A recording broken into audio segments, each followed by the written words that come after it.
First story. OP's sister committed self-harm, and she's not sad about it. And her husband won't stop begging for forgiveness, using a throwaway instead of my main account. Sorry, this story is all over the place. So I 28F have been with my husband 30M for 9 years and married for 2. Me and my sister 26F were never really close, but we didn't hate each other. Anyway, I've been suspicious of my husband cheating on me for a while and went through his phone while he slept. I saw a text on a texting app he has on his phone that read, "I really do love you and the love we make, but I'm tired of being your little secret. This has been going on for too long, and you need to tell her or I will." My heart dropped. I woke my husband up screaming at him and showed him the text, and he admitted to everything. He just started crying and telling me that the text came from my sister, and they've been sleeping together since the night before our wedding. He then said she begged him not to marry me, and he told her no because he loved me, and they had sex for the first time that night. And the second time was on her 25th birthday, 3 months later. She threw a party, and we both attended. He went to use the bathroom, and she followed him and seduced him, and he couldn't stop himself. He then came back to the party like nothing had happened, and they continued to have sex any time they could ever since. He told me the story through sobs, and I couldn't stop crying and screaming. How could he do this to me? And with my sister, I broke stuff in the house, even went full on waiting to exhale, and burned his clothes on the grill. He begged and pleaded that it'll never happen again, and he'll cut her off, and we can move away from everybody and start over just us. And I spit in his face and told him that I hated him and never wanted to see him again. I went to my parents' house that night and told them everything. They didn't believe me at first, but he called me, and I put him on speakerphone while he confessed more, begged and pleaded, and my parents believed everything. The next day, my sister came to my parents' house. She saw me crying on the couch and asked me what was wrong, and I just snapped. I didn't say a word and just beat her ass. She had a black eye, and I knocked a tooth out. My dad broke us up, and my mom slapped her so hard across the face that she started crying. Before I could tell her I knew everything, my mom had already spilled the beans, called her a W, and pushed her outside. She begged my mom to forgive her, not me, and I'm the one she betrayed. Word spread quickly about what happened. He wouldn't stop trying to win me back. He kept showing up to my job, followed me to the bank, popped up randomly in grocery stores, and even made a post on Facebook admitting to what he did and expressing his love and guilt. And he accepted all the backlash he got. But I didn't care. I told him to go F himself. I guess he hasn't been seeing my sister since everything went down because a friend of mine sent me a screenshot of a post she made saying something like, "I can't believe this. For 2 years he held me, kissed me, made love to me, and made me feel like I was his world, and just ghosted me like the last 2 years didn't happen. Why is this happening to me? Why can't you just answer the phone? Why don't you love me anymore?" I guess people put 2 and 2 together. And she got a lot of backlash, and it wasn't too long before her post was deleted along with her Facebook. I was pissed. This bee had a lot of nerves to cry about my husband. I drove to her apartment and tried to get her to open the door, but she called the police on me, so I left. She had to quit her job because her coworkers found out and shunned her. She had no more friends because they didn't trust her, and my parents refused to speak to or acknowledge her. Last Monday, on the 16th, I got a call saying my sister was dead, and it was self-harm. I didn't know how to feel. I didn't want her to die, but I could care less about her well-being at the same time. We just got her self-harm note, and she explained how she felt so guilty for falling in love with my husband and betraying me, but she couldn't help her feelings for him. She said she can't continue to live this way, knowing everyone hates her and especially me, and she knows she shouldn't feel this way because I was the one that was betrayed. I don't believe it. I think the real reason she did it is because he doesn't want to see her anymore. I know my sister, and when she falls hard. Picture Cassie from Euphoria. Besides, since everything came to light, she would text him, begging for him to talk to her and sending voicemails about how she needed him to talk to her or she'd end herself. My husband sent me a screenshot every time she texted. She even let me listen to the voicemail. I don't plan on going to her funeral, and I don't plan on letting my parents hear that voice message because they're already parents a huge wreck. They won't bother me about not going, and they understand why. They will be paying for all the funeral arrangements. As far as my husband, I still love him so deeply, but I hate him at the same time. Part of me wants to try to work it out just to spite that dead bee, and the other part has morals. I can't picture my life without him, but every time I see him, I picture him with her, and I refuse to live the rest of my life torturing myself like that. I just needed to get this off my chest since she just died, so I can't really talk to anybody in the real world like this. TLDR. When I found out my husband was having a 2-year-long affair with my sister, I reacted with rage. My sister was shunned by the community and peers, resulting in her committing self-harm shortly after. My husband has been stalking me and begging for my forgiveness. She wrote a self-harm note, which was basically an apology to me, but I don't believe it. Update. I'm going to answer some questions because people are being really nasty towards me or simply not comprehending what I wrote and how I wrote it. 1. Why aren't you angry with your husband? Why did he get off so easily? I am angry with him. I burned his clothes. I even spit in his face, and that is the most disrespectful thing you can do to a person. Was it wrong? Yes, but I did it. Plus, I'm 5'7", 140 pounds to his 6'3", 230 pounds. It is not physically possible for me to kick his arse the way I did my sister, who is the same height and weight as me. Also, he did receive a lot of backlash, but he chose to accept the backlash he got and face it head on. Most of this backlash came from people that knew and loved me. A lot of his male friends didn't shun him because, I don't know, they're men, I guess. His friends could care less that he slept with his wife's sister. I do still love him because love doesn't just go away after 9 years together because of a heartbreak, but I will be devoted to him. And the courts will rule in my favor because of all the evidence I have from the cheating. 2. You and your family have been abusing your sister for years because you assaulted her and your mom slapped her. This one really got to me. No, my parents were never abusive towards me or my sister. We never got a spanking of any kind growing up. My mother slapping my sister was the first time she had ever laid her hands on anyone. Was it wrong? Yes, but talking about my mother like she's the devil's incarnate for one slap to the face for an unforgivable act is nowhere near as bad as what I did to her. Yeah, I attacked her because, like I said in a comment, I reacted with a fit of rage. I saw only red, hence why I spit in my husband's face. It was wrong to attack her, and it certainly isn't my proudest moment. I'm not a violent person, but I did choose violence because I have never experienced a hurt or betrayal that severe in that exact moment, and I thought with my emotions and not logic. I do feel bad for attacking her, and if I could change it, I would, but I can't. You drove your sister to self-harm by bullying her. And why did the community shun her, but not your husband? I didn't make this clear in my post. But I did not once bash or bully her online. The most I did to her was attack her in my parents' home.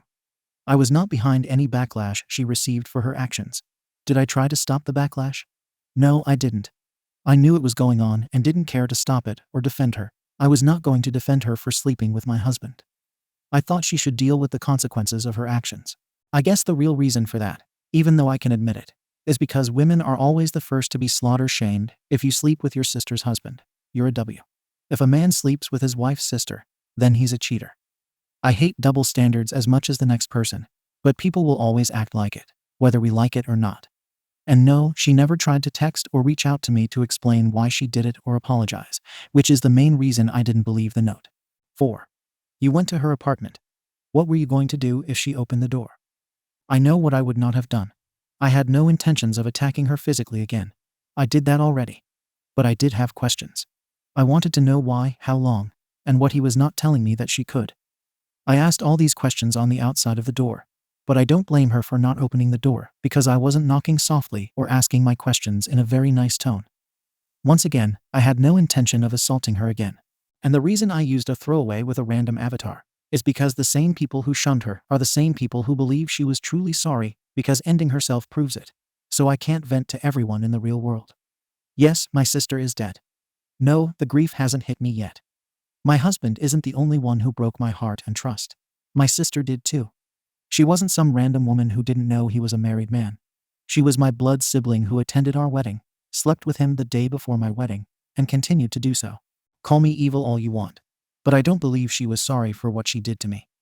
I think she was sorry for not just getting caught, but also for the consequences that came with it. Because if I had never gone through his phone, I never would have seen that text, and I never would have known.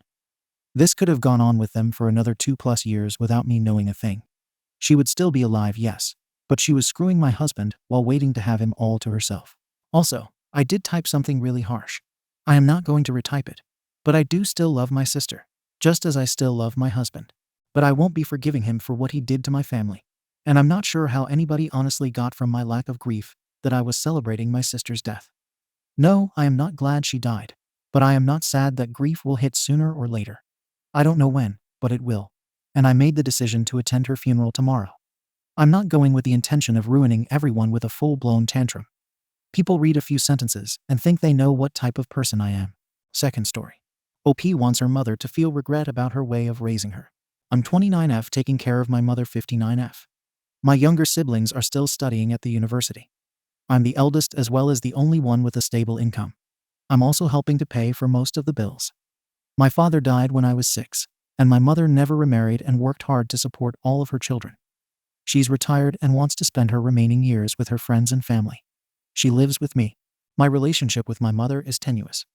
She raised me to be strong and was very strict with me. Let me preface by saying this. I will never blame her for working as hard as she did, because I recognized that her work was to support everyone, and that it was her way of showing love by making sure that everyone had all their basic needs met. I understand that even more now that I'm a working adult too. Now that she's no longer working, she can finally be present in our lives. She's trying to be around this time, taking plenty of pictures and videos.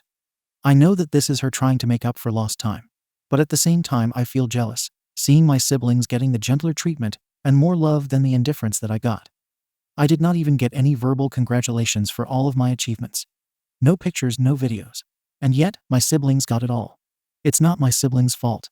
It's just my mother trying to be a mother and being terrible at it. It's such a shallow thing to get angry about. But even knowing this, I'm still so angry. So I've started being honest about my emotions and past experiences at home. I asked if she told my sister that she was worthless when my sister had her breakdowns. When she bought gifts for my siblings, I said, "Shame, we don't have pictures of me in the album." One time when I was browsing albums with her, I made sure to only say these things when there were just the two of us around. My siblings were not at fault. They don't need to see me as hateful. It was just with my mom that I kept saying little things like this. I haven't returned home in nearly 2 weeks, just staying at hotels and going to work, after an argument with my mother, where she finally had enough with my words. She said I'm not her daughter, because no child of hers would ever make her feel terrible after everything she's sacrificed for us. So I just left my house and told her she can bring whoever she wants to keep her company, because I'm not coming home anymore, and that I'll still give her money so she doesn't have to worry about bills. Everyone is blowing up my phone now, saying I should apologize. My siblings understand, but they think I was too harsh with my words. I don't want to, because I think I'm not in the wrong for airing my grievances. But now that I have some time to self-reflect, perhaps I was too harsh with my words. Reddit. I'm quite used to people being harsh with me, so don't hold back. AITA for wanting my mother to feel regret. Update. Everyone help me sort out my emotions. Thank you. I decided to try one last time. This time, I won't be pagro and have brought my siblings and my paternal uncle to help mediate. I returned to my home and finally sat down with my mother and told her how I felt throughout the years. I told her that I only wanted to be acknowledged and not be emotionally neglected, and that if she can be available for my siblings, then I hope she can try with me now. My mother refused to accept it. She refused to believe that she was partial to my younger siblings and that she only gave me tough love, that I was only hurting her by being ungrateful, and that I truly am not her child. She accused me of turning my siblings against her. Even with my siblings telling her the same thing that I did, she said she only did it for us, and that we all betrayed her by hurting her like this. My uncle sided with my mother, saying that while he understood my feelings, I should have just accepted everything and let bygones be bygones because she's my mother, who sacrificed a lot for us. With that, I knew I wasn't welcomed anymore. I told her she could keep the house and that I'd still give her money and pay the bills until the day she died, out of respect for providing me with necessities until I was an adult. I told her I would move away and that I wouldn't come anywhere near her unless she was on her deathbed. I thanked her for raising me and left. I submitted my request to move my workplace to another branch so I could move to another state. I do not wish to be near my mother. I made sure my siblings would always be able to contact me if they needed anything. I just signed up for therapy. I hope it will help. I'm sad that this will mean I won't have any parental figures anymore, but that's life. Update. I visited my mother on her deathbed. I went to NC with my mother a few months ago, after I aired out my grievances. It turns out that before I started my NC, she was sick, something to do with her immune system failing her. And she never told anyone. Me going to NC supposedly accelerated it because I caused her stress. My little brother called and said I needed to come see her for the final time, so I did. During the time I went to NC, she never called me and never asked me to come back. My siblings told me she kept up with my social media though. Some part of me hoped it was her missing me, but I don't know. Admittedly, I find it very hard to not blame myself for leaving, even though I also knew I just did what I could to save myself. It's such a strange thing to visit her during her final moments. I did not feel anything. Even when she saw me and called out my name and didn't say sorry, I couldn't do anything. My mother passed away 3 days ago. Now I'm truly an orphan, and I have to take care of my siblings. My mother was good to my siblings, so now they're crying, and I don't know how to comfort them over the woman who had been selectively favoring her children. I thought I'd be happier and at peace with her gone, but I can't feel anything. I can't believe I'm grieving over a mother who was never emotionally available to me. Third story. OP's stepdaughter ran away from the birthday party she threw for her. I 35F have been married for 7 years to my husband 45M, who is a single father to my stepdaughter, Lucy 15F. Also, I have a son from a previous relationship, Toby 10M. In these 7 years, Lucy has never recognized us as family, and when she introduces us, we are Dad's wife and Dad's wife's son. Birthdays are very important to me. Ever since Toby was born, I've thrown giant birthday parties for him. That didn't change after I married my husband, and I thought about doing it for Lucy as well, but she refused. She refuses every year, and everything related to her birthday is banned from the house. Since she is turning 15 this year, I decided to throw her a surprise party. We organized it with Toby. Invitations to her classmates, family, and close friends. Games, karaoke, catering, and decorations. Not even my husband knew. I took the day off from work, and Toby skipped school to fix everything. At night, my husband and Lucy arrived. They have dinner alone for her birthday, and we yelled, "Surprise." They didn't look happy, but I assumed it was because of the surprise. My husband didn't say anything to me, and Lucy disappeared almost immediately. I assumed to go talk to her friends. The party was amazing. Everyone had fun. The games were a hit, and overall, I had a great time. When bringing the cake to sing happy birthday, I called for Lucy, but she wasn't in the party. We looked for her around the house, but she wasn't there, and neither was my husband. After half an hour of trying to call them both on their cell phones, the mood got ruined and everyone left. The two returned after midnight and didn't feel guilty about leaving. I immediately asked them why they left. Lucy didn't say anything and went to her bedroom, and my husband told me to calm down. He explained that Lucy wasn't feeling well, so they went to the beach. I scolded him for not telling me, but he just shrugged and said, "You were too busy enjoying the party to notice," and went to sleep. I don't understand why they both disrespected me like that. I invested a lot of time and money in the party, and they haven't even apologized for leaving. It's been 3 days, and the two act as if nothing happened. When I try to talk about it, Lucy looks at me like I'm crazy, and my husband doesn't call her out on it. I'm tired of her indifference. I threatened my husband to take Toby and leave if they didn't open up about it, but he surprised shrugged and told me to calm down. I love them both, but this party disaster has made me believe it's not reciprocated, and I'm seriously considering getting a divorce. Update. It's been a very difficult week, and I thought I'd update you on it. I appreciate all the comments, and they were helpful to me in realizing several things. The first is that the party was never really for Lucy. You see, this year, I asked my husband to throw me a birthday party. I had high expectations, and it turned out to be a small gathering with less than 10 people, no decorations, and a supermarket cake since my husband started planning 3 days before. This party was a redemption for me, and I admit it. The second thing is how intrusive I've been with Lucy. But I've been in that girl's life for 7 years. I watched her grow up, and I love her, so it's not easy for me to see how she ignores me, how she rejects my son, and the lack of love that she has for us. I apologized to her, and she didn't say anything.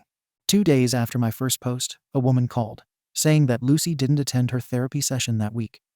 I asked my husband about it, and he admitted that she has social anxiety, which made her uncomfortable being at a crowded party, so they left.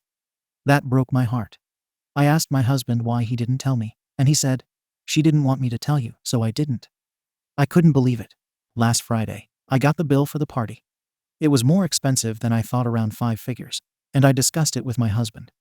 He couldn't believe that I spent so much, and he immediately stipulated that he wouldn't give me a penny since it was my idea, and I did it without anyone's permission.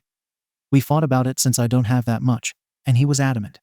He told me that with that money, we could have renovated the house or gone on a family trip, and that's my problem. Upon insisting, he said something along the lines of, "We weren't even at your stupid party, so stop bothering me." We fought about it. I yelled at him that Lucy will never see us as family or see me as a parent if he acts like that. He said that he didn't marry me looking for a new mom for Lucy, and that if I keep trying to meddle in her business and doing stupid things, quoting the party, then we're done, because he's sick of my stupidity, and that I embarrass them. That was it for me, so I took my son, and we left.